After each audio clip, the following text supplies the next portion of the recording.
Alors, on va continuer tout de suite sur le thème de l'attractivité avec une séquence intitulée Défendre l'attractivité à l'heure du grand bouleversement économique. Quels sont les éléments de ce bouleversement? Quels sont les défis qu'il pose? Les atouts, les faiblesses de l'Europe? Je vais demander, pour répondre à ces questions, à Éric Fourel, ici présent, président d'EY en France, et à Philippe Aghion, là présent, éminemment économiste, de monter sur scène pour répondre à ces questions. Tu as la parole, Éric.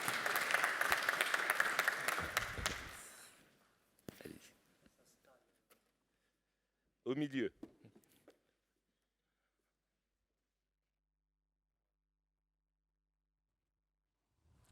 Bonjour à toutes et à tous. C'est un grand honneur pour EY, pour moi, de conduire cette table ronde. Alors, table ronde, nous sommes deux, donc bon, elle va être en demi-cercle. Mais avec vous, professeur Aghion, autour de cette belle question, en fait, comment défendre l'attractivité à l'heure du grand bouleversement économique. Alors, si vous me le permettez, je vais peut-être, dans un premier temps, dresser quelques éléments du décor. Vous les corrigerez certainement, parce qu'ils ont probablement le mérite. Mais on peut, je crois que ça a déjà été assez largement évoqué par Marc Lermé, de dire qu'au fond, la France s'est inscrite résolument dans une politique de l'offre, et on peut probablement dater cette inflexion à l'introduction du CICE, qui a été faite en 2013, un abaissement du coût du travail, et en particulier l'abaissement du coût du travail sur les bas salaires. Et ensuite, tout un train de réformes qui s'en est suivi dans les années qui ont suivi, subséquentes, en particulier l'impôt sur les sociétés, de 34,5% maintenant à 25%, les impôts de production, même si la dernière tranche a été décalée. La flat tax aussi, alors même si elle touche plus les patrimoines que les entreprises elles-mêmes, mais à 30%, ça a été un facteur important pour marquer l'inscription pro-entreprise de la politique de la France. Et puis, bien sûr, ces réformes de fond sur le marché du travail, sur l'assurance chômage. La dernière en date sur l'âge légal des retraites, on peut dire que c'est aussi une politique pro-entreprise, dans le sens où elle augmente la quantité possible de travail. Donc l'ensemble de ces éléments, clairement couronnés de succès, ça nous a été aussi déjà signalé, avec cette attractivité de la France, championne d'Europe sur les implantations depuis 3 ans aujourd'hui, comme nous l'a dit monsieur le député Rodwell. Et donc c'est clairement la promesse du France is back a été une promesse tenue. Et on ne peut que s'en féliciter. D'ailleurs, ce matin, cette formidable annonce que nous avons vue, quand même, importante pour ce jour des États de la France, Novo Nordisk, ce magnifique investissement. C'est pas Pfizer, mais c'est un grand investisseur aussi dans le monde pharmaceutique. Plus d'1 milliard d'euros qui sont annoncés à Chartres, 2 milliards d'euros qui sont annoncés à Chartres. Donc, tout ça sont des indications, des indicateurs clés du succès qui est rencontré par cette politique de l'offre. Pour autant, si on se place, et vous nous donnerez votre avis, monsieur le professeur, mais si on se place sur le long terme, le constat, il est quand même, malgré tout, qu'on est dans un long déclin économique de la France. 2003, il y a plus de 20 ans, est la dernière année où il y a eu une balance positive de notre commerce extérieur. L'année dernière, 143 milliards, record absolu de déficit de cette balance commerciale. Selon la dernière analyse du FMI, en 30 ans, la France a perdu 12 places en termes de PIB par habitant. Nous sommes aujourd'hui le 25e pays en richesse relative par habitant dans le monde. Tout ça, ce sont tout de même des indicateurs forts qui montrent que on est peut-être revenu dans le bon axe, mais la route est particulièrement difficile, particulièrement longue. Et par rapport à ces enjeux, en fait, on se dit la donne économique aujourd'hui, Bon, ben voilà. On s'attendait à pouvoir construire progressivement sur des éléments fondamentaux stables, faible inflation, croissance modérée mais continue. Bon. Et tout ça est radicalement bouleversé d'un coup, d'un seul, par des événements complètement imprévisibles qui nous ont frappés sur les 3 dernières années avec la crise Covid. Crise Covid, rupture dans les chaînes d'approvisionnement, pénurie, poussée inflationniste. Derrière, plus encore, la guerre en Ukraine. Et là, c'est une crise inflationniste de long terme qui est générée par le coût énergétique qui a explosé et un handicap absolument majeur pour l'Europe parce que, de façon récurrente, structurelle, le coût de l'énergie va être plus élevé en Europe qu'il ne l'est dans les autres régions du monde. À cela, on ajoute évidemment les effets, on va dire, les bienfaits du quoi qu'il en coûte et du bouclier tarifaire, ce qui a permis de prémunir les Français contre ces 2 crises, au fond sans aucune sélectivité. Résultat, 115% d'endettement public par rapport au PIB. Et enfin, la BCE qui se retrouve à devoir augmenter les taux d'intérêt pour juguler cette crise inflationniste. En à peine plus d'1 an, on est passé de 0 à 4% de charges de financement sur les entreprises, qui est évidemment un danger fort pour celles qui sont les plus vulnérables. Donc ces chocs absolument majeurs, de plus, ils sont aujourd'hui marqués, ici, réalisés, à un moment absolument historique où on est en train de vivre une double révolution civilisationnelle, si je veux reprendre le mot en fait de Bruno Le Maire, effectivement au Tea Day que nous avions lundi soir. Bruno Le Maire expliquait que nous étions effectivement dans une révolution économique de nature civilisationnelle, avec d'une part le réchauffement climatique dans sa mouture à 1,5 degré, 2 degrés, on y sera. Aujourd'hui, la seule vraie question, c'est de savoir si on sera capable ou pas de maintenir une trajectoire qui nous permettra d'éviter le 4 degrés. Et sur le réchauffement climatique, le rapport Jean Pisani nous dit que c'est 65 milliards par an d'investissement qu'il faudrait pouvoir réaliser, public-privé, pour pouvoir faire face à ces enjeux du climatique. À cela s'ajoute l'autre révolution, c'est un escalier à double révolution que nous sommes en train de vivre, qui est évidemment l'intelligence artificielle. L'intelligence artificielle ChatGPT, 1 an à peine, s'est introduit dans nos quotidiens à tous, mais ce n'est au fond que la face apparente, on le sait. Derrière, c'est tous ces savoirs humains accumulés depuis des siècles qui vont se retrouver condensés dans quelques cerveaux électroniques capables de les répliquer à grande échelle. Et là, on nous signale, ce sont plusieurs centaines de milliards d'euros par an qui vont être nécessaires si on veut donner une chance à l'Europe de maîtriser quelques-unes des briques de l'IA et ne pas se retrouver hors course, comme elle l'a été lors de la première vague de numérisation de l'économie. Donc les enjeux sont absolument vertigineux et je me tourne évidemment vers vous, peut-être pour avoir été un peu long, professeur, mais au fond, vous êtes un grand schumpeterien. Vous avez été d'ailleurs nommé là tout récemment par le gouvernement comme président du coprésident du comité sur l'intelligence artificielle générative. Et j'ai envie de vous poser comme question, au fond, comment peut-on vraiment y arriver ? Évidemment que l'innovation, c'est notre seule chance, qu'il faut la saisir, mais peut-on vraiment être à la hauteur de ces enjeux, de ces investissements à réaliser en matière d'innovation quand on est face au mur de dette qui est aujourd'hui le nôtre dans le contexte européen qui est aussi le nôtre. D'abord, merci donc, pour cette introduction très claire. Et, écoutez, donc, je ne vais pas faire justice à tous les sujets que vous avez abordés, parce que c'est un énorme panorama.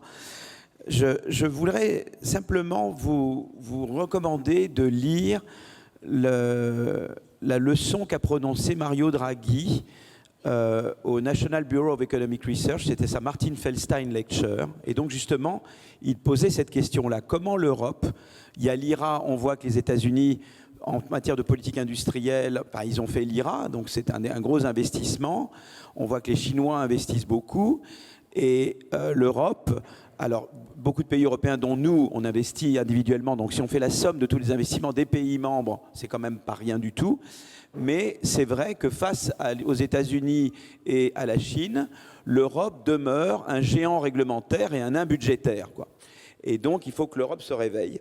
Et Draghi, ce qu'il proposait, lui, c'était de dire, eh bien, il faut qu'il puisse y avoir des emprunts européens, mais en échange de discipline des États membres. Alors vous allez dire, mais on ne peut pas faire ça parce qu'on ne peut pas faire confiance aux États membres. Nous, on a quand même fait la réforme des retraites. Donc on a quand même donné des gages qu'on est capable de se réformer. D'autres pays ont fait aussi également des réformes. Mais l'idée de Draghi, c'est de dire, voilà, eh bien, si on veut relever le défi de l'IA, de l'innovation verte, etc., il faut, d'ailleurs, pendant la période du Covid, il y a eu un emprunt européen pour le plan de relance Covid, post-Covid. Et d'ailleurs, il reste encore beaucoup d'argent. Enfin, en principe, on peut encore dépenser, je crois qu'il ne reste pas 600 milliards ou je ne sais pas combien il reste encore dans ce plan. Donc l'idée, c'est de dire, voilà, il faut que l'Europe se donne des moyens de pouvoir faire des investissements. Mais évidemment, le contrat, c'est qu'en échange, les États membres se montrent disciplinés. Les dépenses récurrentes, notamment retraite, etc., eh bien, on est sérieux sur la réforme de l'État, sur les systèmes de retraite, sur tout ce qui est source de déficit récurrent pour pouvoir être crédible d'investir dans l'innovation, dans la transition énergétique. Et donc c'est un peu ça la ligne Draghi, quoi. Et en fait, il y avait eu d'ailleurs un papier de Draghi et de Macron dans le FT il y a 2 ans. Moi, j'avais eu la chance de participer à cet article du côté français avec Charles-Henri Weihmuller. Francesco Giavazzi avait participé du côté italien. Et c'était vraiment la doctrine Draghi. Alors évidemment, maintenant, Emmanuel Macron est un peu en Europe le seul à proposer cette doctrine et à la pousser. Mais je crois que la réponse, c'est ça, c'est-à-dire de dire il ne faut pas mettre sur le même plan, on discute beaucoup du pacte de stabilité, on ne peut pas mettre sur le même plan des investissements, des dépenses de fonctionnement, pour faire fonctionner l'État, etc., et des dépenses d'investissement. Et donc là, il faut qu'à la fois... Et les outils européens, il y a d'abord l'outil du pacte de stabilité. Donc il faut respecter le pacte de stabilité, mais dire je ne mets pas sur le même plan investissement et dépenses de fonctionnement. Ensuite, il y a la politique de concurrence, au nom de laquelle, souvent, on a empêché toute politique industrielle. On a tout dit, mais non, mais aide publique d'État, ça va contre la politique de la concurrence. Donc il faut, je pense, une politique de concurrence. Je ne veux pas du tout faire du Vestager bashing, mais je pense qu'il faut que ce soit une politique de la concurrence qui s'accommode d'une politique industrielle intelligente. On sait, par exemple, que les DARPA ou les BARDA, on a eu tout à l'heure le président de Pfizer France, vous savez très bien ce que c'est que la BARDA, la Biomedical Advanced Research and Development Authority. C'est une manière de faire de la politique industrielle qui est totalement compatible avec la concurrence. L'argent vient d'en haut, ministère de la Santé pour la BARDA, au ministère de la Défense pour la DARPA aux États-Unis, et ensuite les chefs d'équipe suscitent plein de projets concurrents. Donc c'est une manière de faire de la politique industrielle qui est pro-concurrence. Je pense qu'en Europe, eh bien, il faut être inventif, il faut dire on garde la politique de la concurrence, mais on ne s'interdit pas de faire une politique industrielle bien gouvernée en suivant l'exemple de la BARDA ou de la DARPA. Et troisièmement, le budget qui est tout petit en Europe, c'est 1% du PIB européen, eh bien, on peut peut-être alors là, suivre Draghi et s'autoriser des emprunts européens, mais qui évidemment sont ciblés sur des investissements. Donc c'est pas qu'il faut remettre en cause les institutions européennes, mais il faut les faire fonctionner autrement, parce que sinon, l'Europe va se faire distancer par les États-Unis et la Chine, parce que et les États-Unis et la Chine, eh bien, ont des politiques d'industrialisation par l'innovation très volontaristes. Et nous, on doit être à la hauteur. Est-ce que c'est un peu une façon de vous donner déjà des éléments de réponse à votre question? Je pense, évidemment, c'est tout à fait éclairant, et en particulier, je dirais, cet interventionnisme public que vous appelez de votre vœu, mais intelligent, c'est-à-dire concentré sur, au fond, l'investissement de long terme, l'investissement par rapport à ces mutations absolument indispensables sur la transition climatique et sur l'intelligence artificielle, et probablement en contrepartie avoir le courage de limiter la dépense publique lorsqu'elle n'est là que pour venir nous aider à recoudre, à raccommoder nos chaussettes.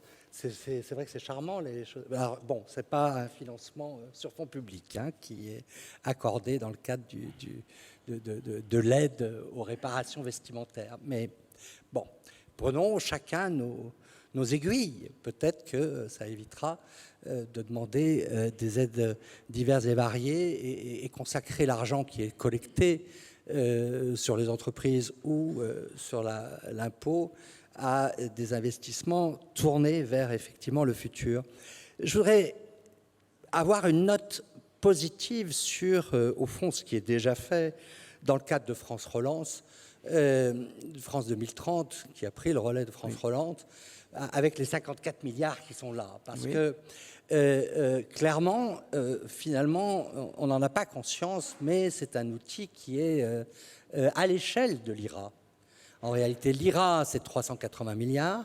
L'IRA, c'est effectivement beaucoup plus large en termes de type. Et ça se débourse très vite. Si vous voulez, l'IRA, la question, ce n'est pas juste les montants.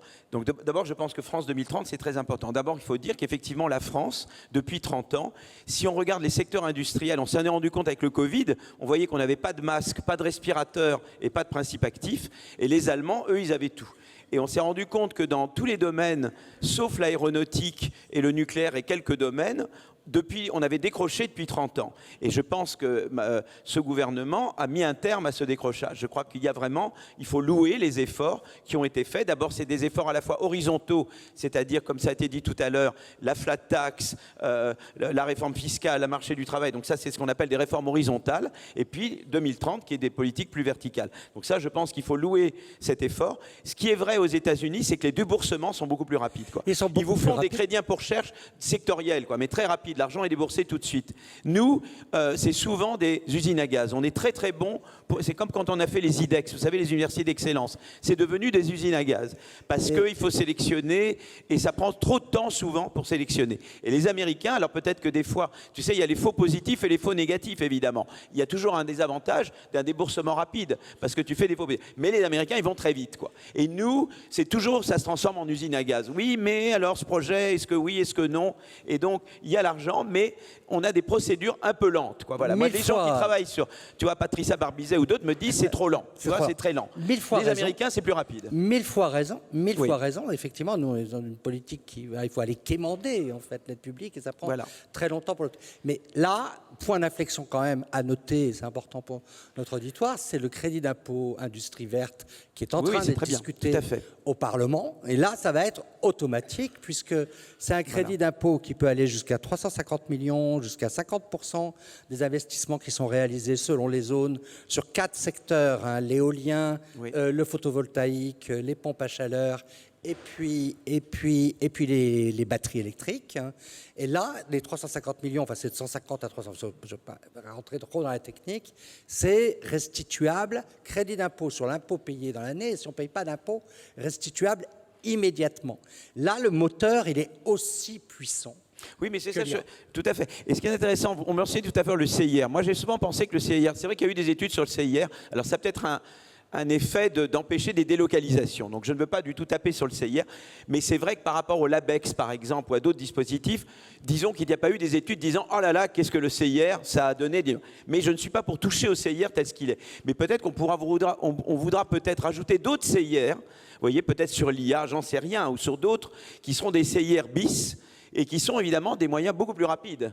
Alors je ne suis pas en train de dire que c'est ça, je ne suis pas en train de faire une recommandation là-dessus, mais peut-être qu'aux États-Unis, ils ont des CIR ciblés, ils ont des CIR sectoriels, et ça c'est très rapide évidemment. Donc moi je pense qu'évidemment par rapport à ce qui a été dit sur le CIR, je comprends qu'on ne veut pas y toucher, donc on garde le CIR tel qu'il est, mais on peut vouloir mettre d'autres CIR plus ciblés, dans certains domaines, pour pousser certains domaines. L'IA peut en être un, mais enfin, je ne veux pas préjuger de recommandations que nous allons faire de tout ça. Si on peut peut-être aborder encore un dernier point dans le délai qui nous est imparti, il y a évidemment la réforme du prix de l'électricité qui va dans le bon sens, qui clairement nous ouvre la voie vers la possibilité d'avoir un coût de l'électricité pour les entreprises françaises qui soit plus proche de notre coût de production et donc bénéficier de notre avantage compétitif sur le nucléaire.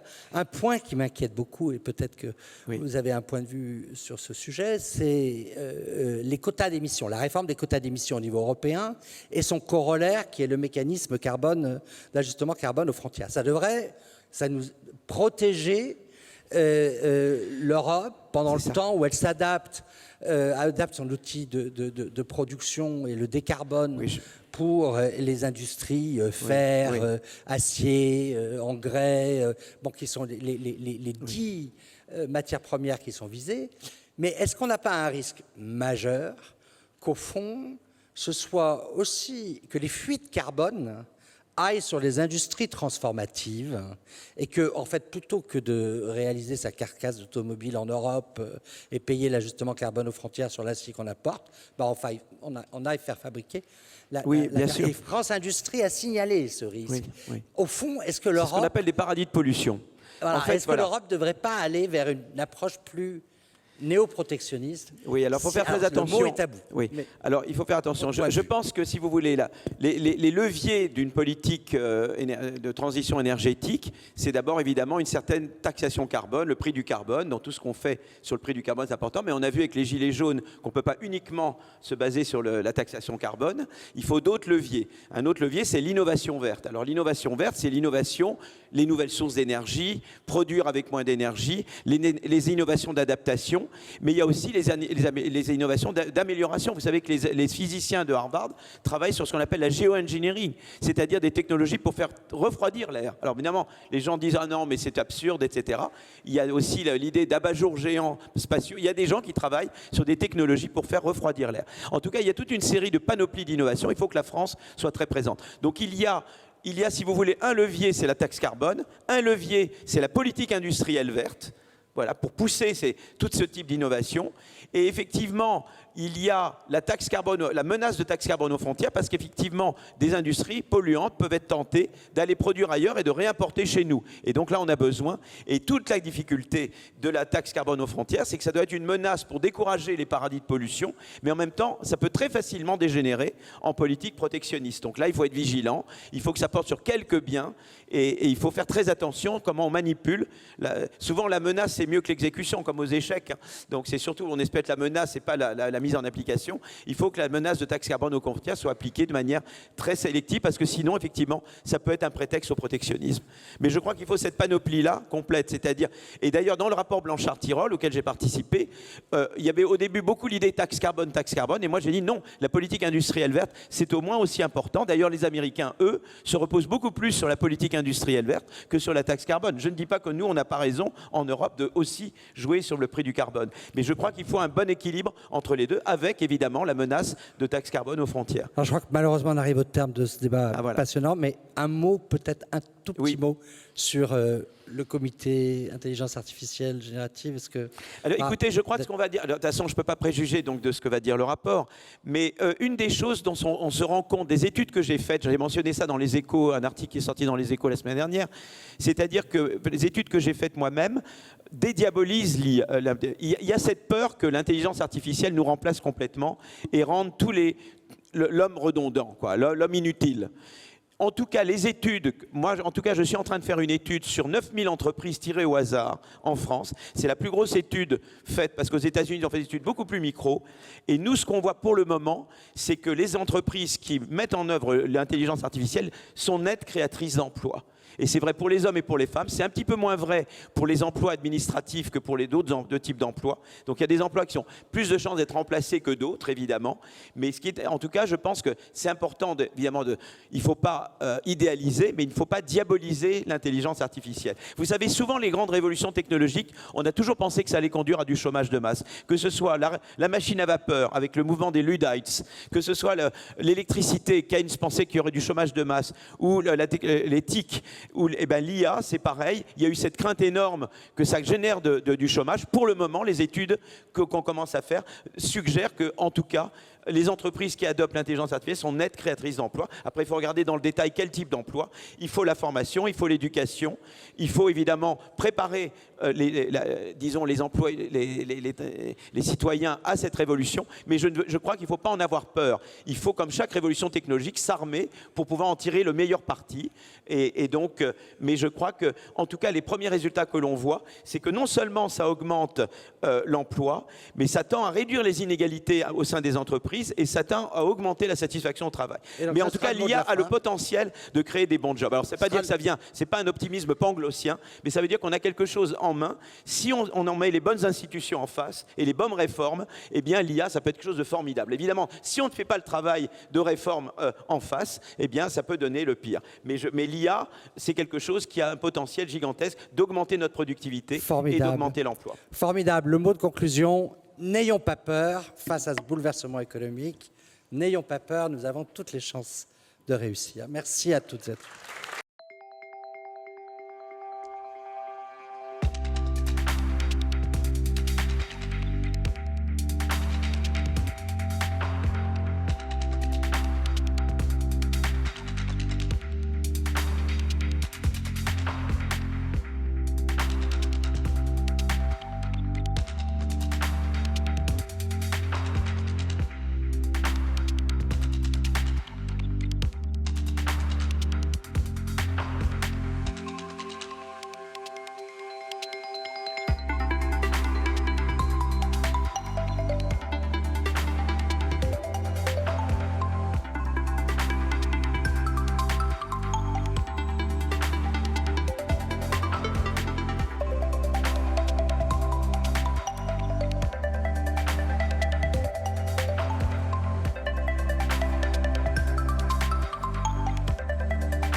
Ravie d'être là dans ce lieu. C'est toujours émouvant de se retrouver dans cet amphithéâtre. Je suis très heureux d'être là. Effectivement, je suis un grand fidèle des États de la France. L'accord de Paris, c'est plutôt la mise en route de la direction de l'économie mondiale vers une économie décarbonée. Quels sont les atouts de la France dans ce domaine? On se doute et on devine que sur le plan numérique, on n'a pas des atouts extraordinaires. On va retrouver sur place au CESE notre journaliste Charlotte Guerre.